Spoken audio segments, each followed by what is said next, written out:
Welcome to Psychos and Sociopaths. My name's David Dickerman, I'm Johnny Skelton. and today we're going to talk about H. Holmes, who was a serial killer during the 1860s through 1896. during the World's Fair in Chicago area.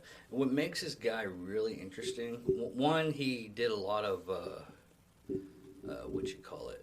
insurance scams to make a lot of the money, but it was his kill house or kill hotel that was very interesting. Right. Because the whole hotel was set up for murder. Mm-hmm. He had trap doors to get rid of the body. Some of the rooms had air vents and everything to put in gas, and his mode of killing was basically gas, and there was something else. Burning, yeah. yeah. And he would do is he would take the body. Some of the times he would take the body, pour it in acid when he did that, and he would take the skeleton and sell it to universities and everything, make a profit. Yeah. The guy, he, you know, not to glorify it, but I mean, the guy was really kind of ahead of his time. Yeah. Almost kind of like literally, yeah. I mean, he was ahead of his time because, I mean, he had this place built specifically for the purpose of doing A, B, and C. Yeah. Hidden passageways, fake walls, chambers. I mean, he had an oven. He had a gas chamber. Yeah, I mean, the guy, I don't want to say he was off his rocker. I mean, because the guy thought this stuff through. He was very methodical about it. Just like everybody else that we've profiled, he, I think, really got cocky, and that's why he got caught. Yeah. And what's his? I can't even pronounce his name of this guy, because he was actually a physician. He graduated the University of Michigan's Department of Medicine and Surgery in 1884, and after he passed his exams and everything, he studied anatomy. Yeah, he I guess he just really liked the human body to the point to where he wanted to study it more. He was kind of like the Nazi Dr. Jeff Scofi. Here, let me put this in here. I'll send it to you. Because I can't pronounce it, and I'm horrible at pronouncing names and everything. You're better at it. There you go. Joseph Mengele. Yeah, he was known as the Angel of Death. Mengele. Yeah, something like that. Joseph is how you pronounce his first name. Yeah, he did that was just we'll go over him too one of these days. Probably the next one. That guy's actually really interesting. As, a murder and everything. Other than that's about it. But, I mean, just the ingenuity of the hotel and everything that he had. I mean, he built the whole thing himself. I mean, it's that type of genius. Crazy genius type shit. Yeah. He, from what I was able to see and able to read, I mean, the guy, he didn't seem off, like at all. I mean, literally, he kind of pressed himself into that stereotype of he was quiet. Yeah. The only thing that really, he would run insurance scams in medical school, selling cadavers using cadavers to get life insurance policies. Yeah. When he was going through school, but yeah, overall, for the most part, though, it just really kind of seemed like he came from a farming family. I mean, his dad was a farming, father was from a farming family. At times he works as a farmer, trader, house painter. Parents were devout Methodists.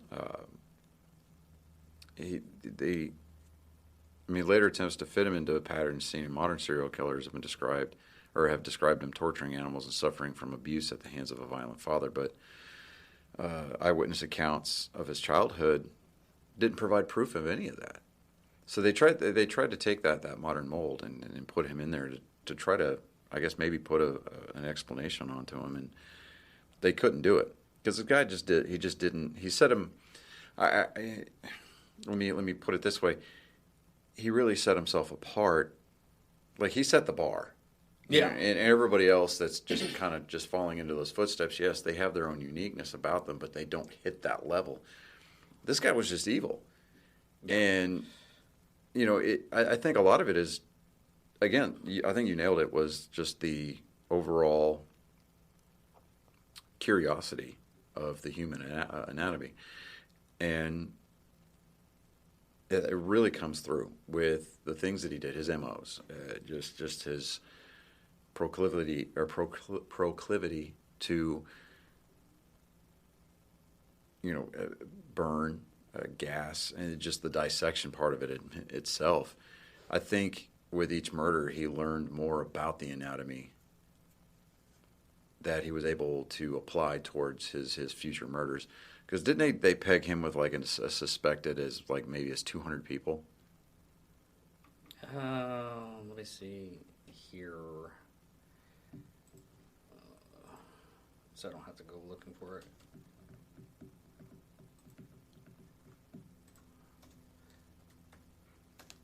I mean, the guy, he spent a lot of time in small claims court. Yeah, he did. Yeah, it's about 200 people. Yeah, like 50 lawsuits or something like that in Chicago alone. Yeah.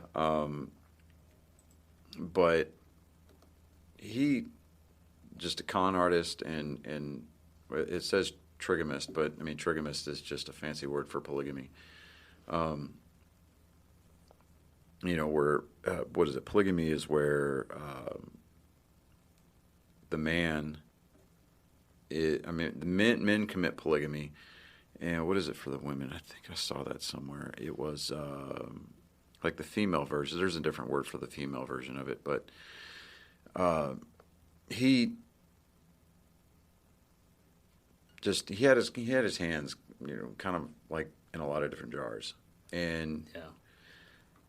Well, even with his first murder, it was more or less. He was saying that she died during a botched abortion. Yeah, I think that was a mistress that he had, and then when what was her name? Julia Smythe. She was the wife of a Ned Connor. She moved into his building and began working the pharmacy's jewelry counter. After the husband found out that about the affair, he quit his job and moved away, left Smythe and her daughter Pearl behind. Smythe gained custody of Pearl and remained at the hotel, continuing her relationship with Holmes.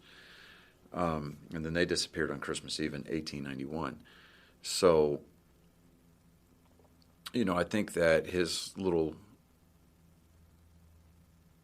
scientific spree, in his eyes, his scientific spree was a relatively short-lived one. I think over the span of it was 5 to 6 years. 5 years, something like that. Yeah. So I mean, he was pretty prolific as it relates to the frequency and the volume of the murders, and again, I thought I keep on remembering either I'm remembering it wrong, or I think I'm remembering it wrong, but he had a co-conspirator. Co-conspirator. He would have to just at that particular volume. Because I'm reading it and remembering he had somebody with him that actually did all the carpentry work. Mm-hmm. Holmes designed everything, and this guy that basically he had a criminal past and everything like that, and he paid him, or he didn't pay him. That's the whole reason why he got it captured and arrested too. Or wasn't it for something else? There's some of this stuff on Common Fake. I'm like really into the. I like learned a bunch of stuff because it comes up in a lot of time travel stuff. Yeah. TV shows and everything like that. Because if you're during the time frame of Chicago and the World's Fair, they always have that incident where they accidentally go into the kill hotel. Yeah. What was that show? I remember seeing that show. It was like Timeless or something like that. They ended up there on accident or something. And yeah, I know what you're talking about. But he was mainly prosecuted for arson. Mm-hmm. Then he left Chicago. He reappeared in Fort Worth, where he had inherited property from Williams' sister. Because okay.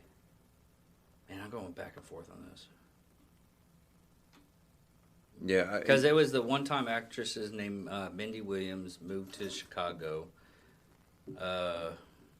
Yeah, that was the woman that he swindled out of a property she had in Fort Worth, where after he left Chicago because he had insurance companies wanting to prosecute him, he took off, and he reappeared down there. And I know he had some dealings in St. Louis, Missouri. Yeah. He was arrested and briefly jailed there. He worked with one of the inmates and concocted this plan to swindle an insurance company out of $10,000 for, he took out a policy on himself and then faked his death.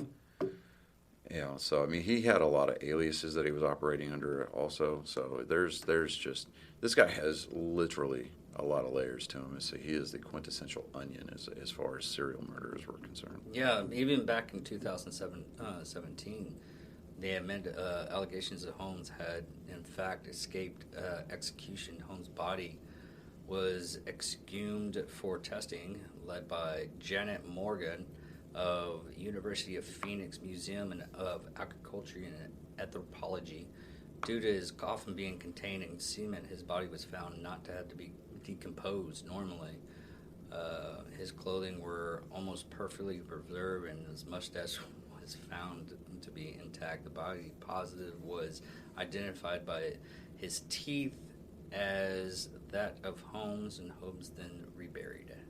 Yeah, I mean, and he asked for that type of a burial because he wanted his coffin encased in concrete and then buried 10 feet deep because he was worried that grave robbers were going to, steal his body and then dissect it. So he really didn't want that, the same treatment. He didn't want his corpse going through the same thing that he subjected his victims to. Yeah. And he didn't even hang him. He didn't even get hung properly. Like his neck didn't snap. He just sat there and strangled to death for about 15 minutes. I bet there's a lot of people that was happy about that. Yeah, I mean, I'm sure there were, but it's what was it? It's I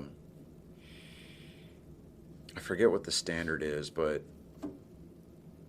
there was something about like because like with the electric chair, if you survive 2 electrocutions in the chair, your sentence is basically commuted and you're set free. Yeah. So I wonder what the standard was with hanging. Hanging's probably most of the time. I mean there's that phrase is hang him until he. You will hang by the neck until dead. Yeah. So I mean maybe that's why they did it the way they did it, but because the electric chair didn't really come into fashion until like the 20s. Yeah. So, but I'm curious about that. Yeah, so with hanging, because I know there was one state, was it Utah, that still had hanging as one of their means of execution up until like 2000 or something like that. I want to say that was the case, because I know that there was like 1 or 2 states that still had had a gallows. Albeit it was enclosed and it was a steel trap door as opposed to just like a wooden structure. We are wrong. First time they used electric chair was August 6, 1890. Oh, well, okay. I know that it didn't become the main mode of execution until like the 20s or 30s. I'm curious about the last hanging, too. Dang, man. We're just all bounds of curiosity on this one.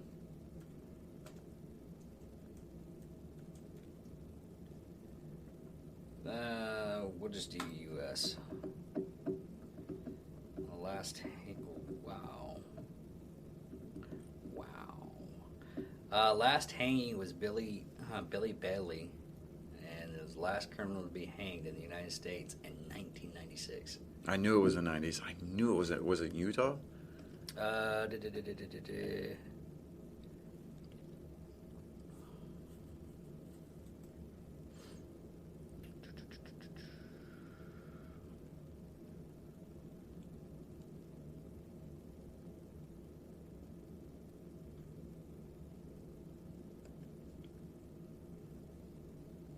It doesn't say.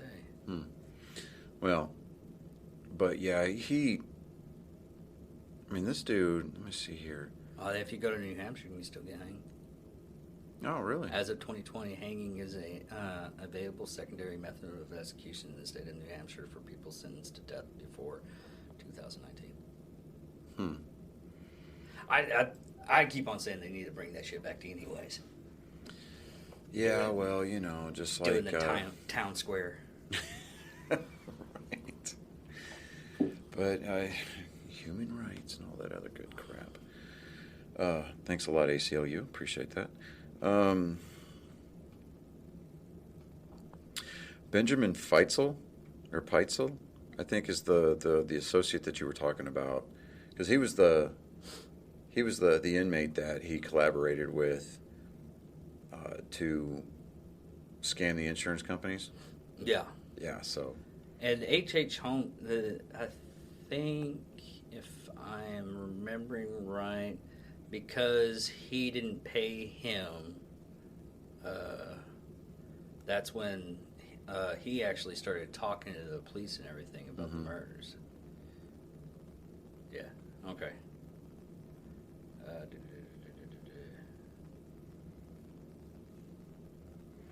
Yeah, I mean, his murder spree finally ended when he was arrested in Boston on November 17th of 1894 after being tracked there from Philadelphia by the Pinkertons.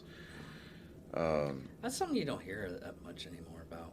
I mean, they still have an office and everything, it's the Pinkertons, because they're a very high respected now security firm, they call them themselves now. But they still do like mark work too. Yeah, he was held on an outstanding warrant for horse theft in Texas, which you can still get hung. You can still get hung in Texas for horse thievery. Yeah, I believe. But yeah, you can. Yeah, because as a matter of fact, we've got that cemetery over here on Seymour Highway. There is a double grave. There's two horse thieves, if I recall correctly. There's two horse thieves buried on top of each other for horse thievery, for horse theft, and they were hung and buried in the city cemetery. You know what I was thinking is, I wonder, because all of his stuff that he did, I wonder if Hitler got a lot of this, got like knowledge of it, and that's how he thought to do that. Well, do all of the stuff that he did. I don't want to give the Germans props for the Holocaust, but the Germans are definitely guilty of over-engineering a lot of things. And so they would run their experiments. And I think that they knew, about the gas, ahead of time, because, we're not too, World War II was not that far removed from World War I. And that's when, chemical weapons were, they were outlawed. Oh. They changed it. It's just a 2 to 10 year prison sentence for her stuff. Oh. Can't get hung no more. Okay. Different kind of hung. Yeah. No, they make websites for that. Shame on you. I know. But I mean, just a lot of the stuff here. Upon his execution, his body was actually interred in an unmarked grave at the Holy Cross Cemetery. It's a Catholic cemetery in Philadelphia's western suburb of Eden. On New Year's Eve, 1909, there was a gentleman by the name of Hedgepeth who had been pardoned for informing on Holmes, was shot and killed by police officer Edward Jaburick during a holdup at a Chicago saloon. Um, let me see here. Yeah, see the castle, the murder castle, um, gutted by fire mysteriously in August of 1895. According to a newspaper clipping from the New York Times, two men were seen entering the back of the building between 8 and 9 p.m. About a half an hour later, they were seen exiting the building and rapidly running away. Following several explosions, the castle went up in flames. Afterwards, investigators found a half-empty gas can underneath the back steps of the building. The building survived the fire and remained in use until it was torn down in 1938. The site is occupied by the Inglewood branch of the United States Postal Service. Let me see here. I wonder if that place is haunted. You know, I kind of wonder the same thing, but like, because you know how you can get into these philosophical discussions that if you replace a ship plank by plank, as long as it maintains the same original keel, it's still the same ship. So if the building was demolished and it was rebuilt, Oh, it's like the whole building a house on an Indian burial ground. Like yeah, but you're not excavating the burial ground. You're developing it. You level it and then you pour a concrete foundation, or you drill in for pier and beam. But I think that the foundation of the building, the murder castle itself, when it says it was demolished, I think that they took it all the way down to the ground. I mean, all the way down to the dirt, to the underbed, or to the not the bedrock, but the basement. Yeah, I mean, I think that they completely gutted everything. I think they ripped it all out. I think that, I wonder. I mean, it's one of those things you just got to go. You wish go back in time. It was like, what are you going back in time for? I want to find out if they got rid of everything of that of the murder castle because they were scared that there were still ghosts there and everything like that. Yeah, because I read somewhere that I think maybe. I think that maybe it did, because they said that the building survived the fire and it was in use until it was demolished in @38. So I think that to an extent, yeah, I think that there may have been some hauntings in there. There were some some reports of ghosts, or at least noises and strange occurrences. But I think that that's maybe partly why it was torn down in '38. Is you get a lot of these people that are like, yeah, no, no. We burn it to the ground, salt the ashes. Yeah. And we will get every herbalist out there burning clumps of sage. Yeah. We had like 3-piece show up. Yeah, we even had a Satan worshiper to see if we can undo it. But yeah, but Benjamin Presley was okay. Yeah, that was another thing about him is the fact that he was considered the first serial killer. Yeah, as far as like America goes, I think so because I don't know. No, Jack the Ripper was. Yeah, Jack the Ripper was more of the Victorian, steampunk, industrial era of England, London specifically. But Jack the Ripper, from what I understand, he kind of favored the prostitutes. Yeah.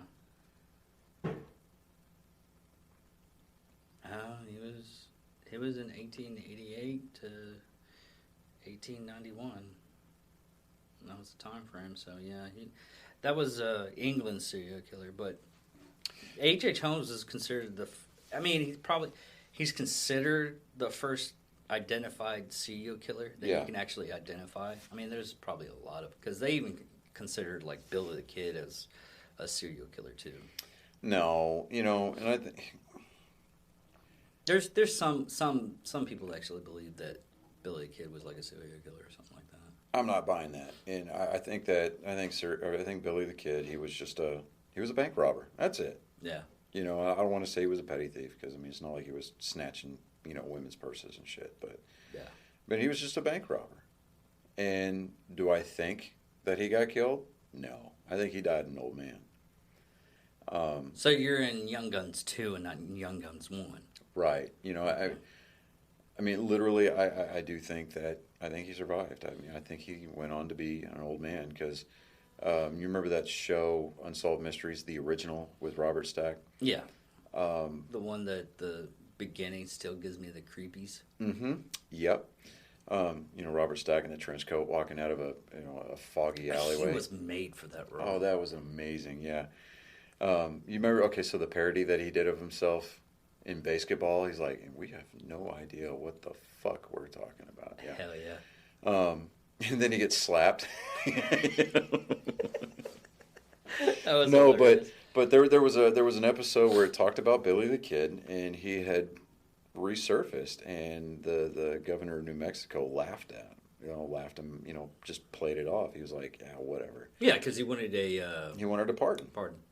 Which, I mean, hell, I'd have given it to him, and it's not because he was some kind of folk hero. I mean, it's just like, dude, the dude's an old man. What the hell are you gonna do?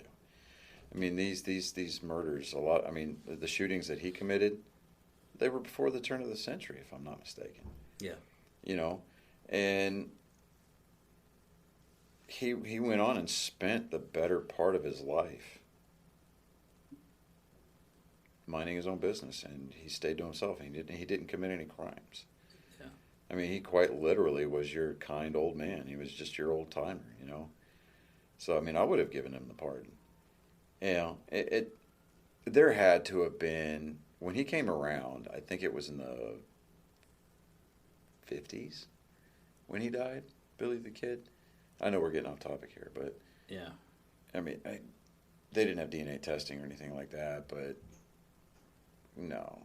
What was it? Garrett got credited with shooting Billy the Kid and bringing his body to justice or anything like that, something like that. But no, I mean, honestly, I think that Billy the Kid survived the encounter with Garrett and went on to die an old man. So, Pratt Garrett. yeah, Pat Garrett. So, I don't know. But getting back to Holmes here, I mean, this guy was legit. So, I mean, if we're going to consider him America's first serial killer, that really set the bar high. Yeah. I mean, even the ones back in the 70s that we found out, like a whole lot of them and everything like that. I mean, they did some really sick and twisted stuff and everything like that. But this guy was matistic. Yeah. I mean, he had a freaking kill castle. Yeah, and that I mean, he designed, knew built. he was doing it himself and everything, and he was just it's one of those things. You're just like, man, I'm gonna have to kill you, but I admire your tenacity, what you did here. Yeah, even at the let's see here, at the time of his hanging, what was it? I saw it just a second ago. Let's see here. Hold on.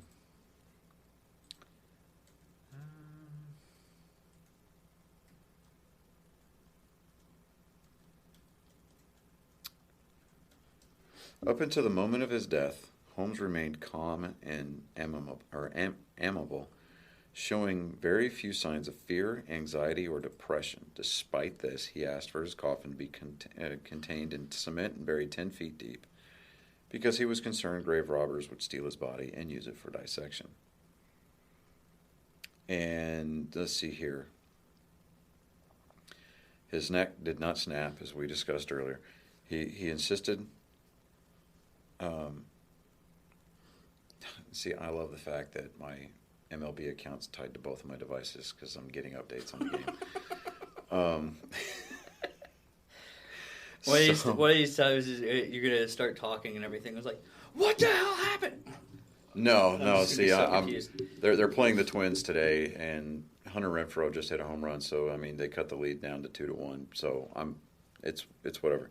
It's why we play 9 innings, except for tomorrow. Tomorrow's supposed to be a scheduled doubleheader, and one of these new rules for speeding up the game, on days where headers are scheduled, they play 7-inning games, and I'm sitting there, I'm like, ugh.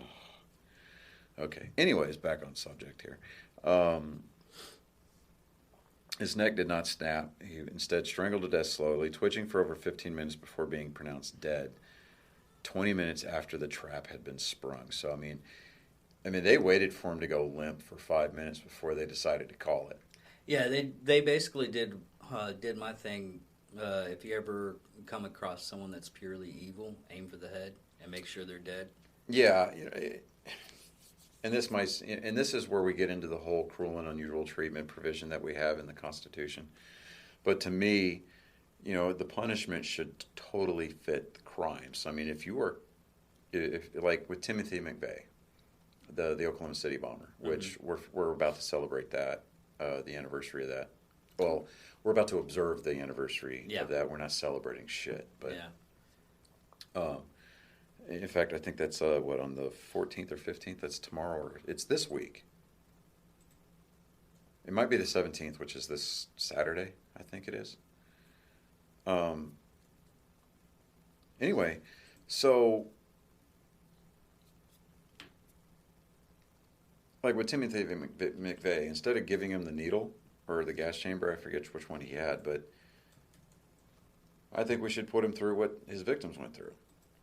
Put him on the top 19th. floor. It'll be next Monday. Yeah, so instead of putting him on the top floor, like on the roof, put him inside of a building that's about to be demolished. Put him on the top floor, right? And then put a timer in front of him, but put the timer deliberately 10 seconds faster than the charges. Ooh. So that way he counts down to 0, and he sees the zeros, and the building doesn't explode. The charges don't go off. He thinks he's safe for a second. Then he starts hearing the charges go off, and he has to ride that all the way down. And they rig the charges to the point where the roof sandwiches the top floor, so he gets crushed as he hits the ground. To me, that would have been that would have been poetically justified. But we have laws in this country for a reason, and the Constitution was written and framed the way that it was written for that particular purpose. Because if we were to do things like that, it wouldn't make us no better than the perpetrator of those crimes. Yeah, you can't kill a person by stoning anymore. Yeah, right. So, we're not. That's a Sharia law thing. So, but with him, they hung him, and he like literally they wait until his last.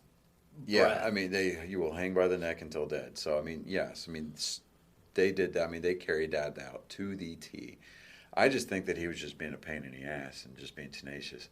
Now, the fact that his neck didn't snap kind of lends to the theory, or I kind of wonder, did the hangman Purposely do it. purposely position the noose to where it wouldn't do it? Because if you look at all of the pictures of the traditional hangings that we've had in this country, judicial hangings, the loops, the noose was directly behind the skull. So that way it jerked that head forward and it helped separate those vertebrae. I wonder if they didn't have the noose hanging off to the side. That would explain a lot, yeah. So, but, obviously we're not going to find any of those photos. Yeah. But, I'm sure they're there, but I don't want to go digging for it. It's kind of a non-starter point here. But he was really ingenuitive, and I think that, again, not to lend credence to it, not to give him any more props than he, he's not doing any props at all, other than the fact that he went above and beyond and demonstrated a level of lethality that we had never experienced it before in this country. And well, I can't say we haven't seen it since, because there's a lot of people that have actually killed, like mass killing, genocide, and everything like that. Yeah, but just on this scale. Yeah, one person's show. It's just yeah, for one person's show. Because when you're talking about people that commit genocide, like the Pol Pots, the Stalins, the Hitlers, they've got a supporting cast, and they're just portrayed as the mastermind because why? They're the ones calling the shots, but. Or at least they're the ones that have the idea sold to them, and then they think, oh, well, this would be great, and for whatever reason in their head, they decide that we're going to spearhead this. But as far as a one-person show, like you just said, Holmes really set the bar at a very high level. I mean, if you read this stuff and everything, they get a hair in their butt and make sure that he's still dead. Yeah. I mean, even though at this time frame, he is dead. Mm-hmm. Yeah, I'm smiling because I got another game update. We talked. Yeah. So, but it's not like they're not going to watch this video. They're not going to watch this podcast and on Saturday when you upload it, and they're not going to be like, this fucker over here is smiling. He thinks this shit's fucking cool. No, dicks. I'm getting updates from the Red Sox game. Yeah. I mean, come on. But God, What the hell? priorities, right? Yeah. Poetry. Okay, this is weird because I got to the bottom part of all the like what happened in 2017. In 2018, a horror writer, Sarah Tenger, published The Devil's Dreamland poetry inspired by H. Holmes, Strangle House Books, which won the 2018 Bram Stoker Award for Best Poetry Collection. Wow. Mm-hmm. And it also said that there's going to be a movie as of 2019, an adaptation. Adaptation. There we go. Use your words. Big words. Uh-huh. The Devil in the White City with Martin Scorsese and Leonardo DiCaprio attached as executive producers. Once Hulu agreed to a partnership with Paramount. Yeah, I see it right here, yeah. Yeah. Sit with it as a series with no confirmation as to whether Scorsese and DiCaprio would actually direct it and star respectively, says a 2021 production is yet to commence. See, Yeah, it's all that whole... that's like, okay, so just to kind of to show you that I'm capable of throwing a nerd reference in there. That's like with these constant rumors coming out of Paramount Studios about the fourth Star Trek film. Yeah, because who was it? Anton Yelchin, when he died and everything, was like, oh, we're going to shelve this for a bit. And then when Chris Pine did Wonder Woman and Chris Hemsworth did the Marvel movies, I think there's something in the Screen Actors Guild, union agreement that once your movies make over a certain amount of money, you're considered A-list or A-plus list actors. And then contractually, your minimum is X, Y, Z.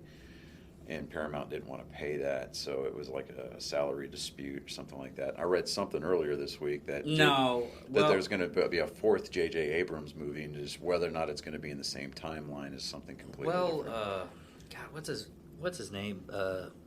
Pulp Fiction. Quentin Tarantino? Yeah, he was set to. I am so torn on that. I want to see a Tarantino-style Star Trek film. I don't want it to be canon. Or if it's going to be canon, don't involve the Enterprise crew. Yeah, because from what they're saying, it was supposed to be like rated R. But on the Screen Actor Guild stuff, no, it's not. We have gotten so off track here. We do that. We do that. That's why I love doing these things, because you can get off base. It's like, what are they supposed to be talking about? Serial killers? What are they? Now they're talking about Star Trek. Like, oh shit, yeah. But no, what's really strange about that is it's just in the contracts and everything like that. If they want to get paid more, they can get paid more. If they don't want to get paid more, they don't have to get paid more. Yeah, I always understood it was like a minimum thing. Once you hit A plus listing, you're status. Allowed to ask that. Yeah. But I was like, Brad Pitt should have made like $25 million for Deadpool 2, and he was only in there for like 3 seconds. Yeah. Probably not even that. Probably even a second and a half. And all he got. Well, you saw his face for like literally half a second, or like a second and a half, but. Or Matt Damon and Alec Tudyk. Yeah, or no, Alan Tudyk. Yeah. Yeah. Yeah, Alan Tudyk is from Dallas, actually. Yeah. Yeah. He'll always be Wash. I don't care. I don't care. He is the leaf on the wind. Actually, no. He'll be that redheaded from Knight's Tale. Yeah, I get that, and I'm on board with that. But for me, he's always going to be Wash. He's from Knight's Tale. That was his first pick from And he really played that role really good. He did. But I'm a brown coat, so just deal with it. All right. One of these episodes we're just have a nerd fight.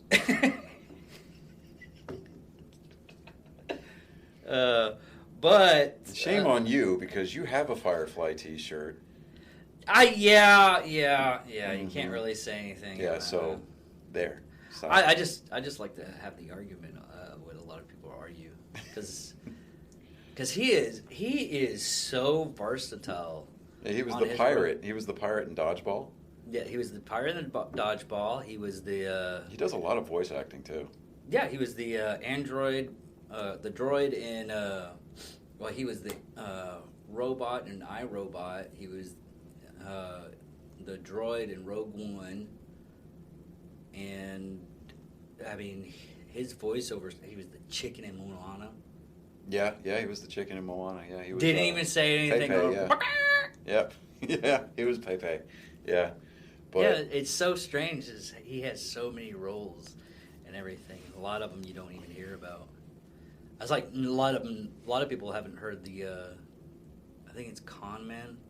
He did like a kind of a spoof type deal for like 2 seasons about actors that are in the they go to Comic-Con conventions and everything like that. Yeah, I mean, God, we have really jumped off the tracks here.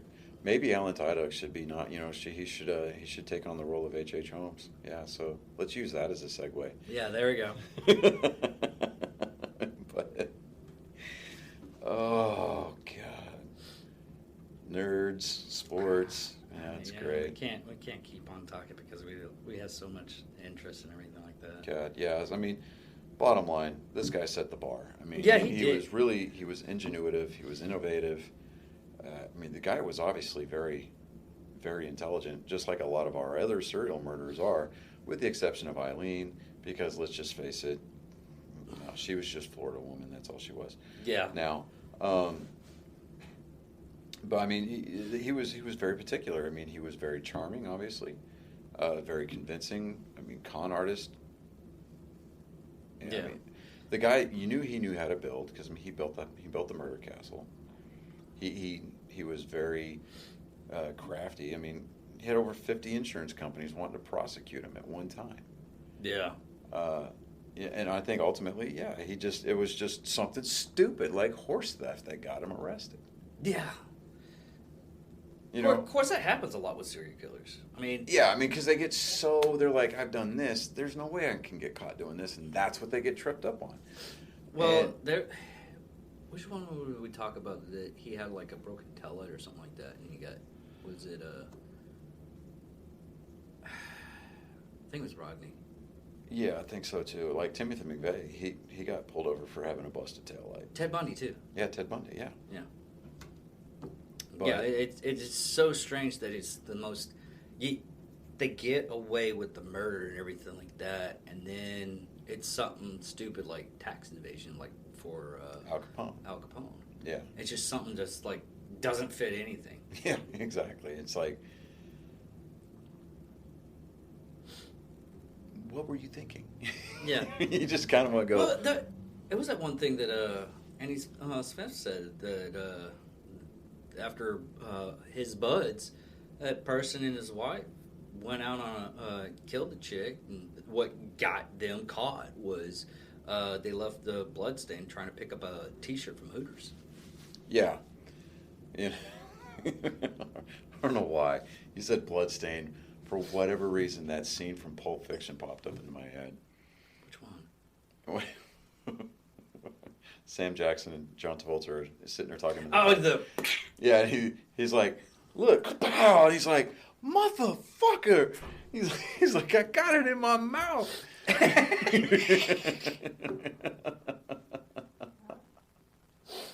All right, I think we can close it out on He's this like, one. no, you on fucking brain matter detail. But I think we can close it on that one. Who's the guy that getting the T-shirt? Mike Kurtz. Yeah, Mike Kurtz. He's got your T-shirt. If you watch it and everything like that, You got right your here. free T-shirt right here.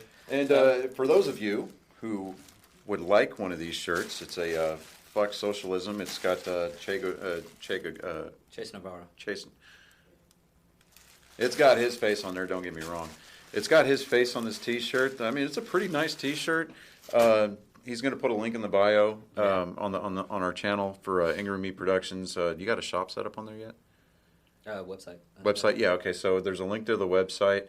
The shirts are $25 a piece. Yeah, and a lot of people they it's like, well, that's too expensive. It's like the whole cost of it. If you go through the website and everything like that, you might be able to talk me down for your first person and everything like that. I might take like $5 off if you sell it. If I sell it to you cash wise, and I go take it to you. And for those of you who follow the Facebook page, I mean, Amari King even wore a shirt. Wore this particular, not this particular shirt, but a shirt from us on one of his. It was his shirt. Yeah, this shirt. Yeah, it was this shirt on his what was it, Facebook Live or no, Instagram? It's Instagram. He's yeah, still it's his banned on Instagram. Facebook. Yeah, that's right. Yeah, the Book of Faces. Yeah. But had yeah, banned him still. So I mean, yeah, Amari King wore the shirt and he loves it. Hey, loves it. But yeah, check it out. Yeah, I talked to him recently. He was like, "Man, I get so many good comments, people liking that shirt and everything." Yeah, you know, I mean, we'll come out with more merch, you know, ideas and things like that. We just, you know, we need to get rid of these shirts in order so we can, you know, bring more. Yeah, and I'm going to be in. By chance, if you go to the $30 Shuri Challenge, I'll be selling these shirts, handing over. That's in San But Antonio. the $25 is that Austin? San Antonio. San Antonio, yeah. But we're selling the shirts at $25 because one, it covers the cost and a little bit of a profit, so we can start putting more money into the production value and everything like that. And if I have to send a delivery, you don't have to worry about paying mail-in costs and everything. It's included in that, so it's free shipping. That's the reason why $25 base rate. Yeah. So we can cover all of our bases. If I jump up the price on it, it's only because shipping got a little bit more expensive. Yeah. So I mean, and if you order multiple shirts, I mean, obviously, we're still talking. I mean, we could probably work out like a bulk thing, like, you know, if you buy 5 or 6, you know, 3 or 4 shirts, you know. Yeah, I'll jump prices as long as it doesn't get down past 15. 15 is my limit. Yeah, so I mean, if we did like 4 for $80, yeah, you know, but yeah, definitely check out the website.